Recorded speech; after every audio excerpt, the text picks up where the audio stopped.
मैं आशुतोष सिंह सर्वशक्तिमान परमेश्वर का धन्यवाद करता हूँ कि अब तक हम भले चंगे और जीवित हैं। आइए आज हम परमेश्वर का वचन देखेंगे। आज हम देखेंगे भजन संहिता 95:6। Come, let us bow down in worship, let us kneel before the Lord your maker. इसका हिंदी, आओ हम झुककर दंडवत करें और अपने कर्ता यहोवा के सामने घुटने टेके। हाँ मेरे प्रियो, भजन संगीता 95:6 में लिखा है, आओ हम झुककर दंडवत करें और अपने कर्ता यहोवा के सामने घुटने टेके।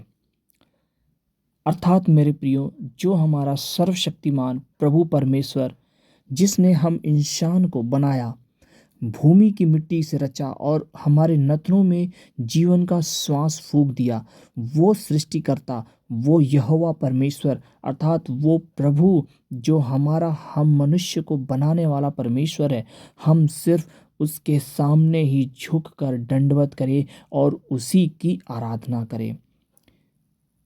जैसा कि हम जानते हैं कि हम मनुष्य को बनाने वाला सर्वशक्तिमान परमेश्वर जो था, जो है और जो आने वाला है। और एक और बात मैं आपको बताना चाहता हूँ, हम इंसान को जिस ईश्वर ने बनाया है, आपको शायद नहीं पता होगा, हम इंसान का पहला, जो हम मनुष्य का जो पहला आदमी था, मतलब हमारा जो परमेश्वर द्वारा बनाया गया सबसे पहला इंसान, जिसको इंग्लिश में एडम और हिंदी में आदम बोलते हैं और ज़्यादातर लोग बाबा आदम के नाम से लोग जानते हैं, वही एक इंसान जो 930 वर्ष जिंदा रहा आज से 6022 साल पहले, अर्थात यीशु मसीह के जन्म से 4000 साल पहले और यीशु मसीह के जन्म से अब तक 2022 साल।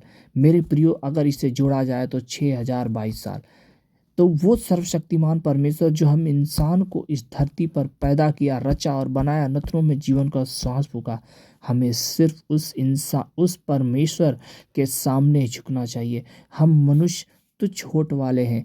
हम अपनी अपनी आँखों से जो भी चीज़ें देखते हैं, हम उसके पीछे पड़ जाते हैं। अर्थात जैसे जो सामर्थ है, जैसे सूर्य और आकाश, पृथ्वी, चाँद, तारे, ये एक परमेश्वर द्वारा बनाया गया, जो इस संसार की सृष्टि जो है वो परमेश्वर द्वारा बनाया गया। अर्थात जो सूर्य में इतनी सामर्थ्य, सोचो जो सर्वशक्तिमान परमेश्वर जो सूर्य को इतना तेज बनाया, वो कितना तेजोमय होगा। तो हमें सिर्फ उस यहोवा परमेश्वर, प्रभु परमेश्वर के सामने दंडवत करना है, जो हमारा कर्ता है, जो हमें बनाने वाला परमेश्वर, हमें सिर्फ उसके सामने झुकना चाहिए।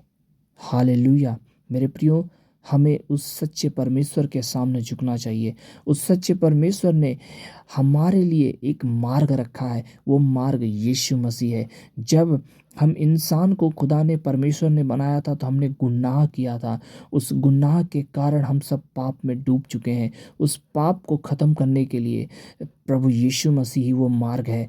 जिस प्रकार मेरे प्रियो, छत पर जाने के लिए हम लैडर का उपयोग करते हैं, सीढ़ी का उपयोग करते हैं, एक रास्ता बनाते हैं, वैसे ही यीशु ही वो मार्ग है, वो जीवन है। यीशु ने कहा, सत्य, मार्ग और जीवन मैं ही हूँ, बिना मेरे द्वारा कोई उस परमात्मा के पास नहीं जा सकता। मेरे प्रियो, हमें सिर्फ उस सच्चे परमेश्वर की आराधना करनी है। लिखा है, आओ हम झुककर दंडवत करें और अपने कर्ता अर्थात जो हमारा सृष्टिकर्ता है, यहोवा अर्थात प्रभु के सामने घुटने टेकें।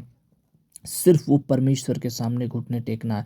वो परमेश्वर ने हम लोग मनुष्यों से इतना प्रेम किया कि अपना इकलौता पुत्र यीशु मसीह को दे दिया। मेरे प्रियो, हमें सिर्फ यीशु मसीह पर विश्वास करना है। वो ही एक ऐसा सत्य है, एक ऐसी सामर्थ है जिसके द्वारा हम पिता परमेश्वर के पास जा सकते हैं। वो यीशु मसीह है। यीशु मसीह ही वो मार्ग है। हमें सिर्फ उस सच्चे परमेश्वर के सामने दंडवत करना है, जो हमें बनाने वाला परमेश्वर है। मेरे प्रियो, आज का ये वचन जो आपके सामने मैं रखा हूँ इसे आप मनन करें कि हम किसके सामने झुकते हैं। क्या इंसान के द्वारा बनाई हुई वस्तुओं के सामने झुकते हैं या सृष्टि के सामने झुकते हैं। क्या हम सृष्टिकर्ता को भूल गए हैं। जो हमारा सृष्टिकर्ता है वही सच्चा परमेश्वर है। हमें सिर्फ उसकी आराधना करनी चाहिए, हमें उसके सामने घुटने टेकना चाहिए। वो ही मेरा सच्चा उद्धारकर्ता परमेश्वर मेरे प्रियो। आइए हम प्रार्थना करते हैं। धन्यवाद धन्यवाद स्वर्ग और पृथ्वी के बनाने वाले परमेश्वर, मनुष्य को रचने वाले परमेश्वर, नथनों में जीवन का श्वास फूंकने वाले परमेश्वर, हम आपका धन्यवाद धन्यवाद धन्यवाद करते हैं पिता परमेश्वर। आपके सिवा हमारा कोई नहीं है। हमारा विश्वास सिर्फ प्रभु यीशु आप पर है, क्योंकि आपने हमारे पापों के लिए इस क्रूस पे बलिदान दिया है। आपने हमारे लिए दुख उठाया ताकि हम बचाए जाएं। आपने हमारे पापों के लिए, हमारे दुखों के लिए, हमारे बीमारियों के लिए उस क्रूस पर अपना लहू बहाया, कोड़े खाए, दर्द सहा। प्रभु हम जानते हैं कि आप मुर्दों में से 3 दिन बाद जी उठे हैं। आप हमारे लिए मारे गए, गाड़े गए, तीसरे दिन जीवित हो गए और 40 दिन तक रहे। और मैं विश्वास करता हूँ यीशु मसीह आप ही सच्चे परमेश्वर हैं। आप आने वाले हैं। आप हमें हमें स्वर्ग ले जाने के लिए आने वाले, अनंत जीवन देने के लिए आने वाले। हम विश्वास करते हैं प्रभु यीशु आपके ही रास्तों पे हम चलेंगे। सिर्फ सत्य मार्ग जीवन आप हैं। हम सिर्फ आपको ही दंडवत करते हैं और प्रणाम करते हैं और कहते हैं पिता, हम धन्यवाद देते हैं पिता यीशु कि अब तक हम भले चंगे और जीवित हैं। इस प्रार्थना को धन्यवाद कि इस बलिदान के उद्धारकर्ता प्रभु यीशु मसीह के नाम से मांगते हैं। आमीन आमीन।